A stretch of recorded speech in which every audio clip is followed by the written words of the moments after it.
ছাত্র জনতার গণ অভ্যুত্থানে গত 5 আগস্ট ক্ষমতাচ্যুত হয়ে ভারতে পালিয়ে যান শেখ হাসিনা।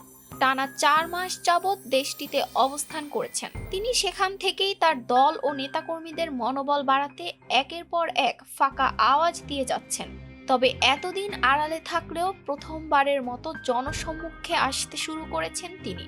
গত সপ্তাহে যুক্তরাষ্ট্রের নিউ ইয়র্কে আওয়ামী লীগ আয়োজিত একটি অনুষ্ঠানে ভার্চুয়ালি যোগ দিয়ে বক্তব্য দিয়েছেন তিনি, যা নিয়ে চলছে ব্যাপক আলোচনা।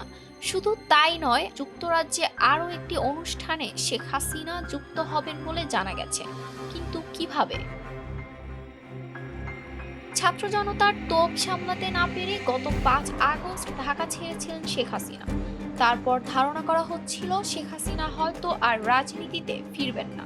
কিন্তু সেই ধারণা পাল্টে যাচ্ছে। ভারতে বসেই রাজনৈতিক কর্মকাণ্ডে যুক্ত হচ্ছেন ক্ষমতাচ্যুত এই প্রধানমন্ত্রী। ক্ষমতার পথ পরিবর্তনের পর বিভিন্ন সময়ে শেখ হাসিনার বেশ কিছু ফোন আলাপ সামাজিক যোগাযোগ মাধ্যমে ছড়িয়ে পড়ে, কিন্তু সেগুলো তারই কথোপকথন কিনা তা স্বাধীনভাবে যাচাই করা সম্ভব হয়নি। তবে সেই রেকর্ডগুলোতে তার দলের নেতাকর্মীদের উদ্দেশ্যে নানা ধরনের রাজনৈতিক নির্দেশনা দিতে শোনা গেছে। তাই প্রশ্ন জাগে, তার এসব বক্তব্যের উদ্দেশ্য কি? তাহলে কি আবারও রাজনীতিতে সক্রিয় হওয়ার চেষ্টা? এদিকে জানা গেছে যুক্তরাজ্যে শেখ হাসিনার সভাপতিত্বে একটি বড় সমাবেশ করতে যাচ্ছে আওয়ামী লীগ। আর সেই সমাবেশে ভার্চুয়ালি যুক্ত হওয়ার কথা রয়েছে শেখ হাসিনার। কিন্তু বিরোধীদের প্রশ্ন, ভারতে পালিয়ে থেকে কিভাবে এই সুযোগ পাচ্ছেন শেখ হাসিনা? এ বিষয়ে জানতে চাওয়া হলে পররাষ্ট্র মন্ত্রণালয়ের মুখপাত্র মোহাম্মদ রফিকুল আলম বলেন, শেখ হাসিনা কিভাবে লন্ডনের সমাবেশে যুক্ত হবেন তা জানে ভারত।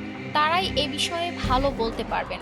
5 ডিসেম্বর বিকেলে সাপ্তাহিক ব্রিফিংয়ে তিনি এ মন্তব্য করেন। ব্রিফিংয়ে ট্রাম্প প্রশাসনের সঙ্গে কাজ করার ক্ষেত্রে কোনো বৈপরীত্য দেখা যাবে কিনা এমন প্রশ্নের জবাবে মোহাম্মদ রফিকুল আলম বলেন, যুক্তরাষ্ট্রের সঙ্গে বাংলাদেশের দ্বিপাক্ষিক সম্পর্ক সুদীর্ঘ এবং বহুমাত্রিক। তারা আমাদের অন্যতম বাণিজ্য ও বিনিয়োগ অংশীদার। এছাড়া দুই দেশের মধ্যে পারস্পরিক স্বাস্থ্য সংশ্লিষ্ট অনেক বিষয় রয়েছে। দীর্ঘ 5 দশকের সম্পর্কে বাংলাদেশ ডেমোক্রেট ও রিপাবলিকান উভয় দলের অধীনে সরকারের সাথে কাজ করেছে।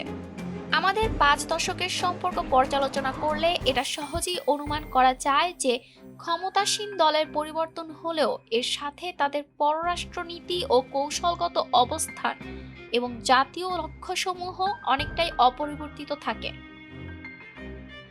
বর্তমানে বাংলাদেশ ও প্রতিবেশী ভারতের মাঝে যে টানাপোড়েনের সম্পর্ক চলছে তা সবারই জানা। এর মাঝেই শেখ হাসিনার সরাসরি এমন বক্তব্য দেওয়ার বিষয়টিতে অনেকেই ধারণা করছেন বিরতি ভেঙে আবারও রাজনীতিতে সক্রিয় হতে চলেছেন শেখ হাসিনা ও তার দল আওয়ামী লীগ। অন্যদিকে 5 ডিসেম্বর সাবেক প্রধানমন্ত্রী শেখ হাসিনার বিদ্বেষমূলক বক্তব্য গণমাধ্যম ও সামাজিক যোগাযোগ মাধ্যমে প্রচারে নিষেধাজ্ঞা দিয়েছে আন্তর্জাতিক অপরাধ ট্রাইব্যুনাল। সেই সাথে আগে প্রচার হওয়া তার বিদ্বেষমূলক সব বক্তব্য সরিয়ে নিতে বিটিআরসিকে নির্দেশ দেওয়া হয়েছে। ETS Bangla desk report.